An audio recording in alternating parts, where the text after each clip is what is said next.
adzan sampai ke Serang adzan selesai Banten, Pandeglang adzan. Terus ternyata semuka bumi 24 jam adzan tidak pernah berhenti. Apa itu adzan? Bukan sekedar panggilan, tapi kalimat yang ingin disampaikan pada setiap orang yang mempunyai telinga dan pendengaran. Adzan. Ketika diperdengarkan ada syahadat, Allahu Akbar, Allahu Akbar. Makanya tidak sedikit ada orang-orang itu, Pak Ibu sekalian, masuk Islam karena dengar adzan. Dulu pernah ada orang cuma nonton, dia kuliah tuh di luar negeri. Ya.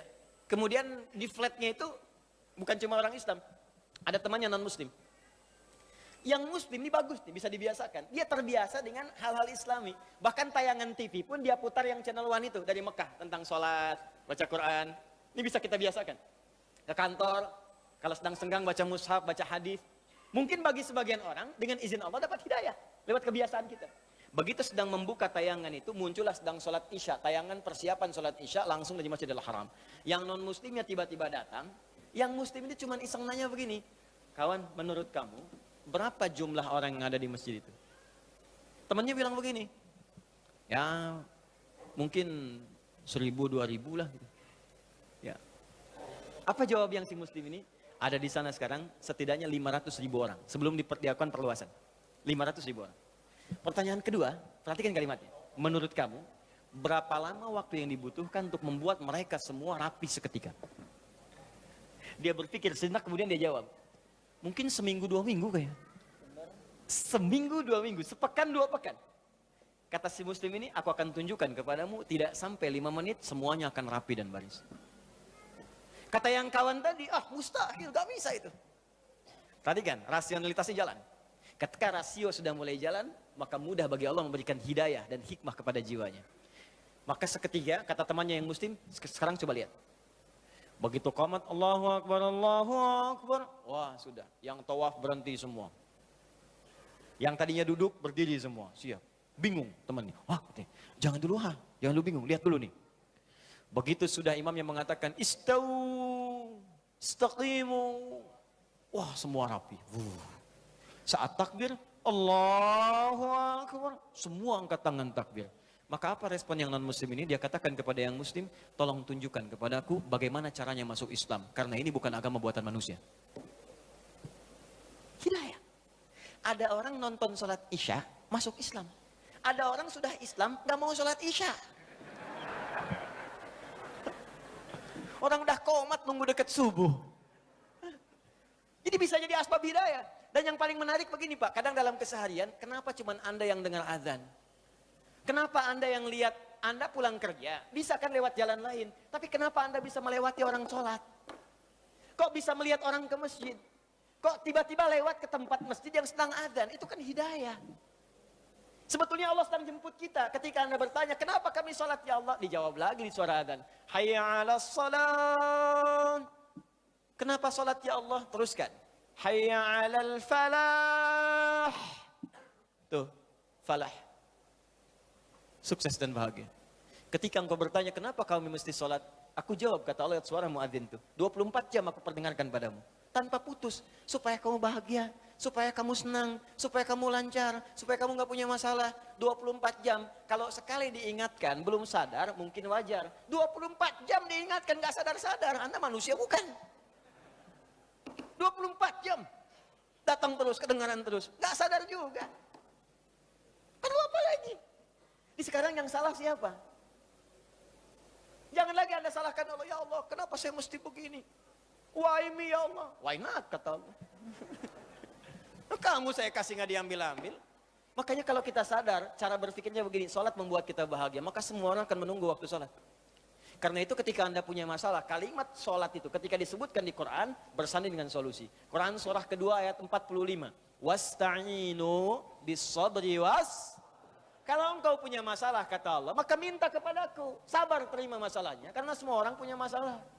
Bukan Anda saja, kata orang, semua orang hidup punya masalah. Perhatikan Quran surah kedua ayat 155. Walanabluwannakum bisyai. Semua orang yang hidup, kata Allah, aku akan uji dengan persoalan. Diuji dengan masalah. Masalah ini aku turunkan, bukan ingin membuat hidupnya bermasalah. Perhatikan bahasa Qurannya. Tapi ingin meningkatkan kualitas hidupnya. Sebab kalau hidup nggak ada ujian, kualitasnya nggak meningkat. anak SD itu masuk SMP kalau sudah lewat ujian. Harus diuji supaya kadar keilmuannya bisa diketahui layak untuk masuk SMP. Kalau nggak ada ujian, nggak ketahuan peningkatan ilmunya. SMP ke SMA ada ujian. Jadi kalau tahap yang sederhana saja ada ujian, apalagi hidup yang begitu kompleks, pasti ada ujian. Di cara berpikirnya jangan salah. Ketika sedang punya masalah, sesungguhnya Allah sedang akan meningkatkan kualitas hidup kita. Semakin tinggi ujian, artinya kita akan semakin meningkat dengan kuat. Karena orang besar itu nggak akan diuji dengan ujian kecil. La yukallifullahu nafsan illa. Jadi kalau Anda hadir sekarang di pengajian ini sedang punya masalah berat rasanya, maka berbahagialah. Artinya Anda akan diangkat setinggi-tingginya oleh Allah karena ujian yang diturunkan, ujian yang disetarakan dengan kemampuan Anda. Itu poinnya. Nggak ada orang hidup gak punya masalah. Apa dikira Ustadz gak punya masalah? Lebih banyak daripada jemaah. Tuh masalah antum tuh. Saya jawab juga. Di hidup bersanding dengan masalah. Persamaan terbaliknya, orang yang tidak ingin punya masalah artinya tidak ingin hidup. Siapa yang tidak ingin punya masalah? Angkat tangan. Selesai. Nah sekarang kata Allah kalau sedang punya masalah, minta kepada saya solusinya. Supaya dipermudah. Lewat apa ya Allah? Wassalah, datang.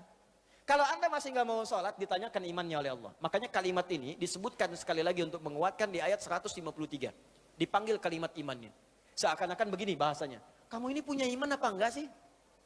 Kalau nggak punya iman kamu apa? Ya karena nggak ada iman. Sekarang kamu masih mengaku beriman, tapi saya panggil sholat gak datang. Karena itu di ayat 153, paling kanan sebelah bawah, itu kalimatnya berubah dengan disebutkan kata iman di depannya. Ya ayyuhalladzina amanu. Hei semua orang beriman, mana imanmu? Ista'inu bis-sabri was-shalah. Kalau kalian punya masalah, kata Allah sekali lagi datang. Lewat sholat minta kepadaku. Makanya kalimat ista'in dirubah menjadi kalimat permintaan. Berubah jadi nasta'in. Saya tanya pada Anda, apakah kita mengucapkan kalimat nasta'in dalam setiap sholat? Berapa kali kita ucapkan dalam sehari? 17 kali. Iyyaka na'budu wa iyyaka nas. Hadis qudsinya mengatakan, ketika seorang ibadah benar bacanya, membaca kalimat itu, benar salatnya, sampai di kalimat itu, maka jawaban hadis qudsinya, hadza baini wa baina 'abdi wa li 'abdi ma sa'al. Ini perjanjian antara aku dengan hambaku, maka apapun yang hambaku minta sampai di sini, aku akan kabulkan selama itu dia butuhkan.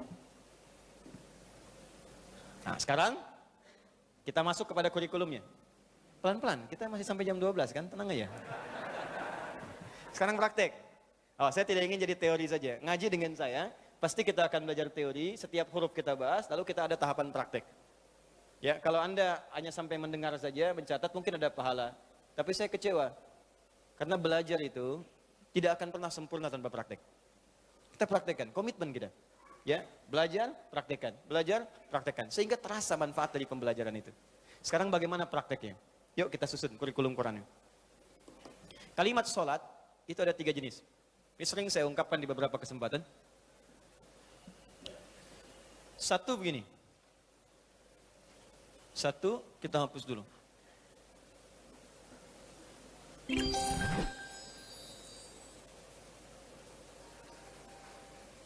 Alhamdulillah. Berikan hidayah ya Allah. Satu, datang sendiri, angkat sendiri, nulis sendiri, ngapus sendiri, bawa kameramen sendiri. Ya, udah, kau. Jamaah tinggal duduk, lihat, ketawa, masuk surga, enak banget. Aduh. Ayo Alif Lam. Sini. 1, 2, 3, ada 3 jenis. Ada yang begini, Shad, Lam, Alif, Ta, marbutah. Ya. Ini saya agak cepat, jadi khotnya ya sekedarnya saja. Ada jenis khot ruk'ah, ada nasakh, ada thuluthi, ada diwani. Yang ini yang terbaru, khot saka namanya. Apa namanya? Saka hoyong. Ini. 1, 2, 3. Yang ini bentuknya tunggal, 1. Tapi kalau ada kalimatnya seperti ini 1 kali. Singular. Salat. Yang kedua, Shad, Lam, Waw, Alif, ya, kemudian ta maftuha, tak terbuka. Itu artinya jama'. Tapi jama' mahdud, jama' terbatas. Karena terbatas, dia nggak boleh lebih dari batasan. Nggak boleh kurang, nggak boleh lebih. Biasanya kalau ada kalimat kedua ini, itu yang dimaksudkan sholat fardu. Ya, sholat fardu itu berapa waktu? 5 kan? 5 itu jama atau tunggal? Jama, banyak. Tapi kan terbatas, 5 saja. Nggak boleh lewat 5, nggak boleh kurang. Ya, subuh, zuhur, asar, maghrib, isya. 17 rakaat, terbatas 17. Ya, rumusnya 24, 4, 3, 4. Ya, subuh 2, zuhur 4, asar 4, maghrib 3, isya 4. Hanya 5 ini, nggak boleh kurang, nggak boleh lebih. Jadi kalau Anda kurang ngerjakan 4 waktu, Anda nggak sempurna. Kalau Anda kerjakan 6 waktu atau 18 rakaat, subuhnya 3, Anda terlampau soleh. Ya, keliru. Dicukup 5 waktu, 17 rakaat. Jaga dengan baik dan saling mengingatkan. Menjaga disebut hafidha yahfadhu. Saling menjaga mengingatkan disebut hafadha yuhafidhu. Hafidh. Turun Quran surah kedua ayat 238. Paling kanan sebelah atas di mushaf. Hafidhu ala salawati. Bentuk yang kedua. Wassalatil wusta wa qumu lillahi qanitin. Saling jaga, saling ingatkan kata Allah untuk salat-salat fardu. Jaga, saling jaga. Mungkin Anda ingat, teman tidak. Mungkin suami ingat, istri belum. Mungkin istri ingat, suami tidak. Mungkin orang tua ingat, anak tidak. Apa Anda tega cuman Anda yang ke surga anak teriak-teriak? Mama, mama, papa, panas, panas, panas. Paksa. Kalau kebakaran kan semua kita bawa keluar. Anak tidur kita bangunin. Bahkan bukan bangun biasa. Nak bangun nak, kebakaran. Enggak ada. Bangun, bangun, bangun. Tas seret kalau perlu kita gendong. Saya mau katakan pada Anda, api neraka itu lebih panas. Saya barusan di jalan ke sini baca hadis-hadis Nabi. Itu kalau Anda orang masuk neraka jahanam. Satu kali Nabi sedang ngobrol dengan sahabat-sahabatnya. Terus ada bunyi besar, pum, meteor jatuh. Nabi ilustrasikan, tahu nggak kalian bunyi apa itu tadi? Allah Rasulullah alam, kata para sahabat. Kata Nabi, itu sejenis batu yang nanti dijatuhkan ke neraka, ya, jahanam. Itu dijatuhkan dari 70 tahun yang lalu, baru nyampe sekarang ke dasarnya. Itu dijatuhkan 70 tahun yang lalu, diilustrasikan. Seperti meteor jatuh seperti itu. Nanti ada orang yang masuk neraka jahanam, dikerak nerakanya. Itu cuma 2 golongan, orang munafik dengan orang kafir. Ya, munafik masuk neraka jahanam, kafir masuk. Itu ada di Quran surah keempat ayat 140. Paling kiri sebelah bawah di mushaf. Ya, qad nazzala 'alaikum fil kitabi an idza sami'tum ayati la yukfaru biha wa yustahza'u biha fala taqudu ma'ahum hatta yakhudu fi haditsin ghairi. Innakum idzam mithluhum innallaha jami'ul munafiqina wal kafirina fi nari jahannam jami'an. Ditenggelamkan ke dalam kerak dasar nerakanya yang paling dalam, dilempari meteor dari atasnya. Jatuh itu meteor pertama yang dijatuhkan ke situ baru nyampe 70 tahun. Artinya apa? Saking dalamnya dari atas ke bawah itu jaraknya paling jauh. Neraka jahanam paling dasar, paling dasar. Ya. Yang paling atas saja, yang paling ringan neraka, itu di Quran surah 4 ayat 56. Neraka paling ringan. Tapi seringan-ringannya neraka juga. Ya. Innalladzina kafaru bi ayatina sawfa nuslihim nara. Orang-orang yang ingkar, yang sulit diajak mendekat kepada kami, kata Allah, nanti akan saya tugaskan malaikat yang enggak ada senyuman, enggak bisa canda. Ya, ghilazun, syidadun. Ya, Quran surah 66 ayat 6. Ada malaikat ghilaz dan syidad, kasar, enggak ada senyumnya dikit. Nggak bisa canda, nggak bisa ngejek. Ke neraka yuk, nggak bisa. Tarik aja. Yang ditarik apa? Langsung ubun-ubunnya. Nusli itu tarik ubun-ubun, kami celupkan ke neraka. Makanya saya sering ilustrasikan seperti bikin teh celup. Teh celup kan masuk, angkat, masuk, angkat. Itu dicelupkan, angkat. Ada tugas malaikat cuma celup, angkat, celup, angkat, celup, angkat. Sekali dicelupkan, hancur semua tubuh plus kulit-kulitnya. Kullama nadijat juluduhum baddalnahum juludan ghairaha liyadzuqul adab. Angkat, sembuh lagi.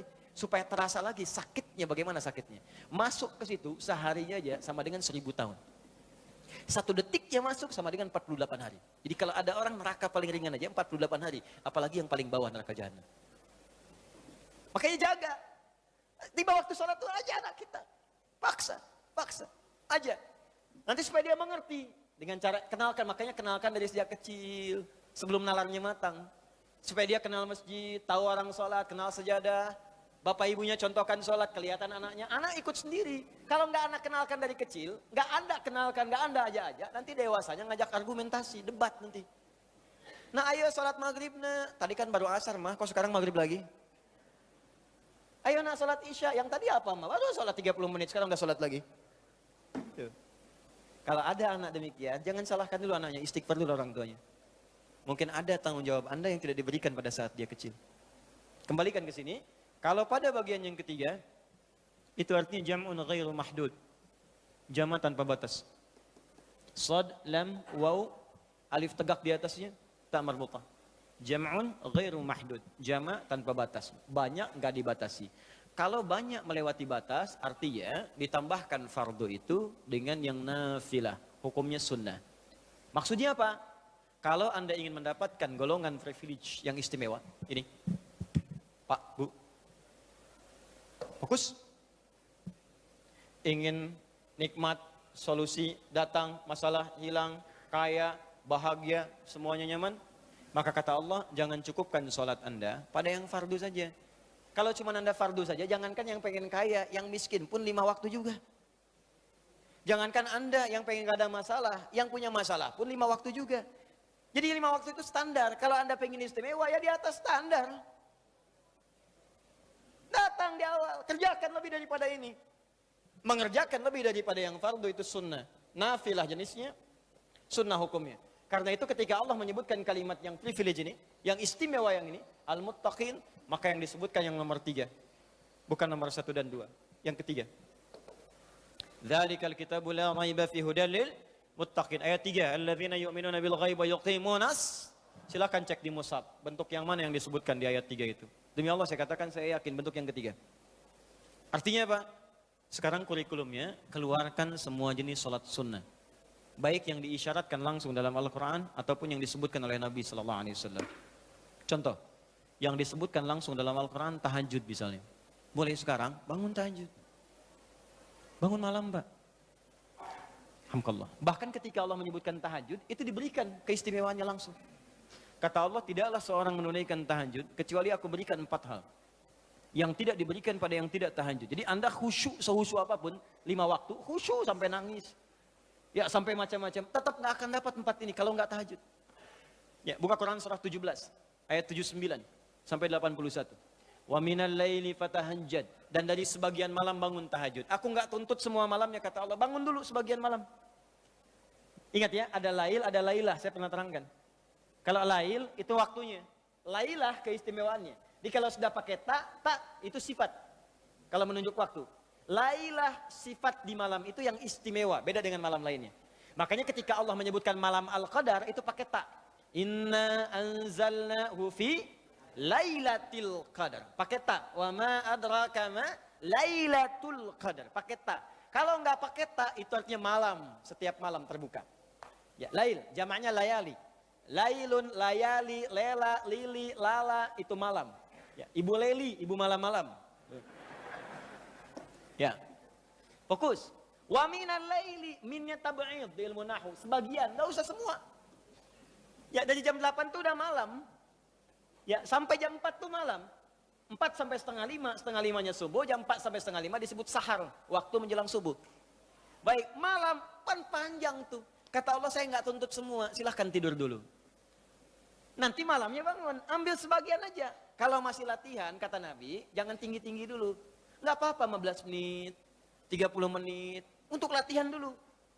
Ya, bangun di malam hari setelah istirahat disebut hajada namanya, hajad. Ha, jimdal. Ha besar, jimdal. Hajada itu bangkit setelah beristirahat di malam hari. Jadi, kalau mau tahajud, tidur dulu.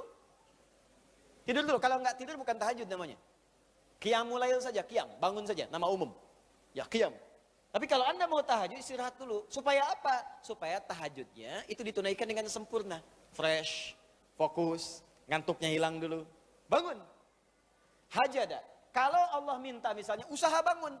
Usaha di ilmu sharaf tambahkan tak di depannya. Ini. Kalau usahanya mesti kerja keras. Karena tidak mudah untuk bangun. Mesti ada tantangan.